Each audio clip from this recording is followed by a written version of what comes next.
Question दिया हुआ है डी और ई क्रम से ट्रायंगल एबीसी की भुजाओं ए बी और ए सी पर इस प्रकार बिंदु है कि डीई बीसी के समानांतर है और एडी और डीबी का जो रेशियो है वो 7:9 है। यदि सी डी और बी ई एक दूसरे को एफ पर काटते हैं तो डीई एफ और सी बी एफ के क्षेत्रफल का अनुपात ज्ञात कीजिए। देखिए एक ट्रायंगल है, राइट, नाम क्या है इसका, ए बी सी, ठीक है। और जो पॉइंट डी है और ई है, डी किसके किसके ऊपर है, ए बी के ऊपर, ठीक है ना, ए बी के ऊपर ये डी पॉइंट आ गया, ठीक है। और ई किसके ऊपर है, सी के ऊपर, ठीक है। इस प्रकार है कि डीई जो है, ये पॉइंट ई है, डीई जो है वो क्या है, बीसी के पैरेलल है, यानी डीई पैरेलल है बीसी के, ठीक है। और एडी और डीबी का रेशियो है 7:9, यानी एडी 7 है तो डीबी कितनी है, 9, राइट। यदि सीडी और बीई एक दूसरे को एफ पर काटते हैं, यानी सीडी को मिलाते हैं, सीडी को मिलाएंगे, सीडी को मिलाएंगे यहाँ पे,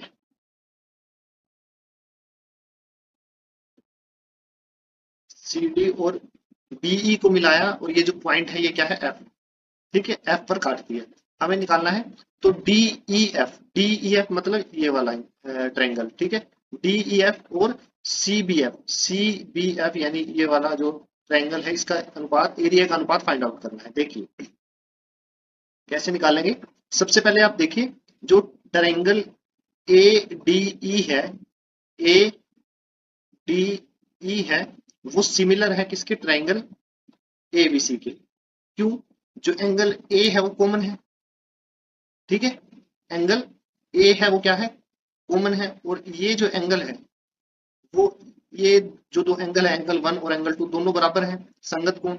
एंगल जो 3 है और एंगल 4 है ये दोनों बराबर है, ठीक है, ये भी संगत कोण है क्योंकि डीई जो है वो पैरेलल है बीसी के, ठीक है ना। तो यानी दोनों ट्रायंगल क्या है, समरूप है। समरूप में क्या है, साइड का रेशियो इक्वल होता है।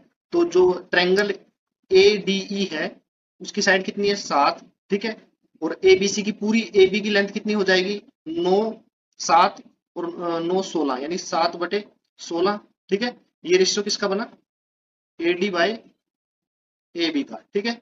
किसके इक्वल आ जाएगा, ये जो ए ही है, ए ई बाय ए सी, ठीक है, किसके इक्वल होगा, BE BE B sorry DE DE by B C, ठीक है ना।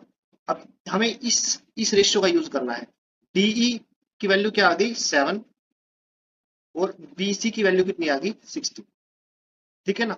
अब आपको नई ट्रायंगल लेनी है जिनका आपको एरिया फाइंड आउट करना है, ठीक है ना। ट्रायंगल क्या है, डी ई एफ, वो भी सिमिलर रहेगी किसके, ट्रायंगल सी बी एफ, ठीक है ना। क्यों सिमिलर रहेगी, आप देखिए ये जो कोण है ये वाले शीर्षाभिमुख कोण रहेंगे, ठीक है। एंगल जो बी है, ठीक है, बी ई के इक्वल रहेगा, एकांतर कोण है। एंगल जो डी है वो सी के साथ एकांतर कोण है, ठीक है ना। ये बराबर रहेंगे तो दोनों ट्रायंगल सिमिलर रहेगी। तो अगर एरिया का रेशियो निकालूं, यानी एरिया मान लीजिए डी ई एफ का एरिया A1 है, ठीक है ना, और सी बी एफ का एरिया A2 है, ठीक है ना। तो दोनों का जो एरिया का रेशियो रहेगा कोरस्पोंडिंग साइड के स्क्वायर के इक्वल रहेगा, ठीक है ना। कोरस्पोंडिंग साइड वो ले लीजिए जिसकी वैल्यू आपको पता है, ठीक है। तो मैंने ली ये कौन सी है, शीर्षाभिमुख कोण के सामने वाली भुजा कौन सी है, डीई मतलब 7, ठीक है ना।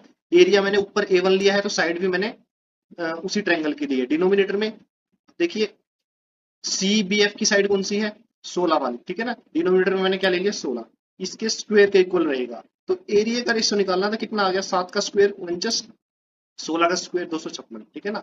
तो 49/256 हमारा सही आंसर, ठीक है। तो थर्ड ऑप्शन सही आंसर है।